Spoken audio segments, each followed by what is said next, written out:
Greetings in the love and greetings in the love and in the light of our infinite prime creator, the divine grid programmer. Namaste.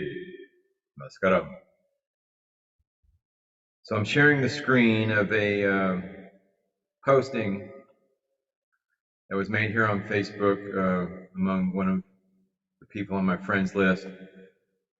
Hope you don't mind me exploiting you. He has a very Gaelic Celtic name. It looks like Fiach Heraskial. I need to brush up on my Gaelic, but anyway, this person, and Namaste, please don't feel like I'm exploiting you. It's all for truth. So they say, I want to believe in something. I want to believe anything at all. But I'm always bothered by the thought that all of this stuff, all of religion and spirituality is ultimately man-made. And the only reason we take it seriously is because it's ancient, obscure, and arcane. It satisfies some primal shit in our heads that craves spiritual longing. Isn't that just the truth? So anyway, just in general to anyone who's on, and I'm not saying this person is at this status. Perhaps, they could be jesting and just this is type of rhetorical type of posting, or, meant to elicit a type of perhaps just such a response as this. But to anyone who may be finding, being discouraged or finding, a lot of illusion in things that are being said. Well, first of all, I responded to this. I don't respond to too many things when I'm, but anyway, I said, I respond initially when Kundalini blows your system up, and there's typos in here because, I was speech to text in it, or as I say, take speech to Texas errors left in for humor, transparency, and authenticity. When Kundalini blows your system up, since the fire divine up your core, obliterate your ego, and I had just woken up, but anyway, obliterate your ego, and I meant to say unify, but it says in unity with the Godhead, and you will know that you are the Christ. You have no more questions, Son. And then I come back a little bit more when I type this in. It says, and of course, your ego will rankle at my word descriptors, i.e. Christ, Kundalini, the demons of your lower animal nature, perpetuating your bondage.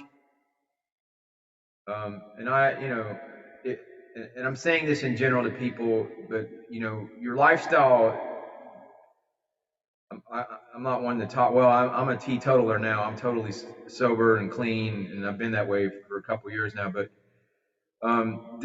well, they say I want to believe, but I'm always bothered by the thought. Bothered by the thought. Yes, your mind is the slayer of the real. Your mind, your ego mind, is an illusion that serves only to keep people in this type of bondage. So anyway, I say, where am I at over here? I just go on to say, lights in my and of course your ego will rankle at my word descriptors, i.e. Christ or Kundalini, the demons of your lower animal nature, perpetuating your bondage. Your lifestyle will fuel your ego to stir rebellious energies, perhaps with these word triggers, Christ, Kundalini, or Godhead. But keep in mind that this experience of the life force awakening, this energetic component experience, is the same the world over, reported in a myriad of symbolisms. But the result is the same, an awakening of a new perspective, new powers, new human, homo luminous.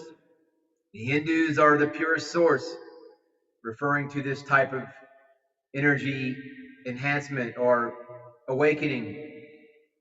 And of course I say, because I know this person is also, would know this reference. But of course, Alice Crowley. I'm talking about Aleister Crowley. I'm having a little jest at his.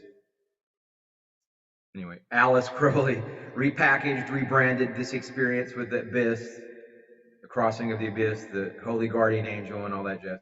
So, I just wanted to share a few thoughts about that type of. If anyone's in a particular part of their life, I let me say this. So I think I'm 54. I just had a birthday. I think I turned 54. Forgot. Literally, time is like that these days. And I'm just saying that because I'm an old man. But uh, oh yeah. So August 11th of 2021, I woke up one morning, and that was during the Lionsgate portal. At that time, I didn't know any of this stuff. I didn't realize that I was in some very auspicious and very powerful galactic alignment with our sun and Sirius Sirius A, Sirius B, that Sirius, the star system, the Lionsgate portal. I did not know this at the time, but anyway, I woke up August 11th, and I was in my, I didn't get out of bed for quite a while because I was in this sort of state of like this ecstasy. But I was experiencing images. Since that time, I call it a download. That it was this type of download. It was. I'll just share one. There, one of the memories of that experience was the sense that love, the word love, the idea of love, which had been probably by and large up until that point in my life, a more cerebral mind, intellect sort of thing.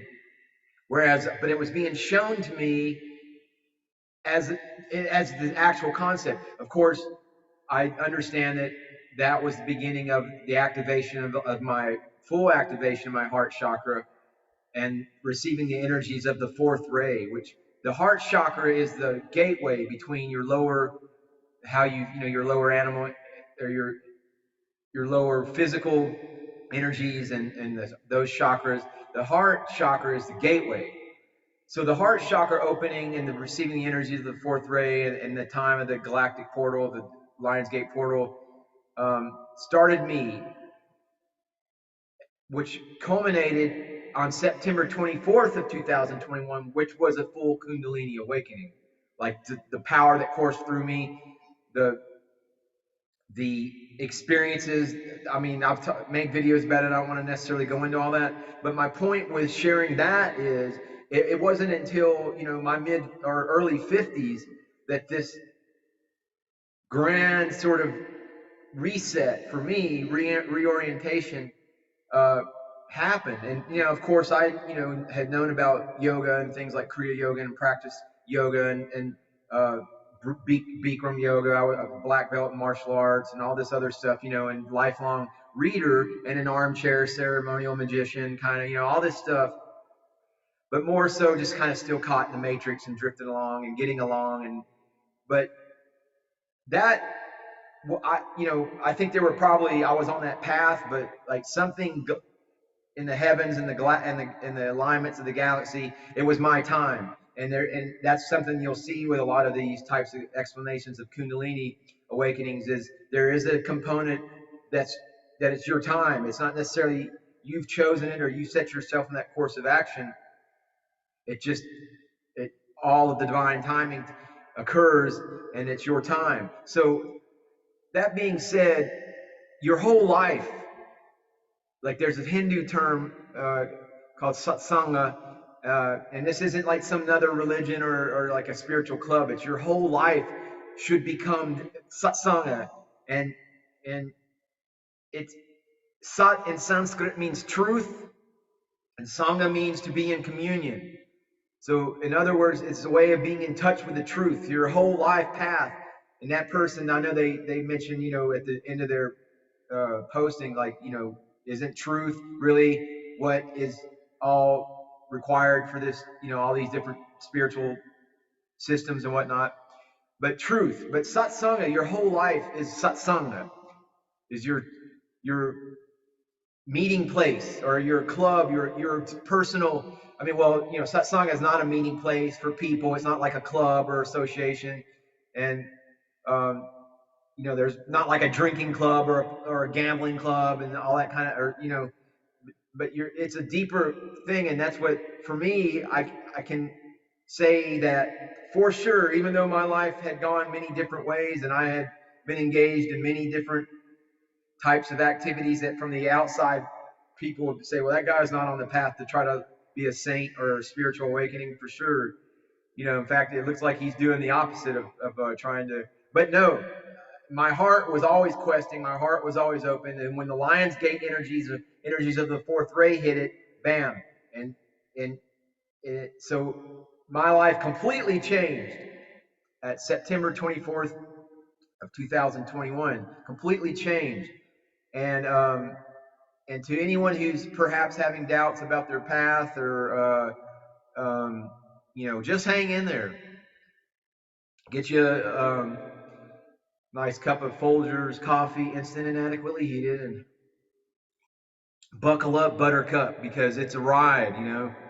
And at some points it's bumpy and you know and uneventful, but if you hang in there and always keep questing and open mind and never ever judge yourself, and you know, but keep strapped into the harness, stand fast in the harness.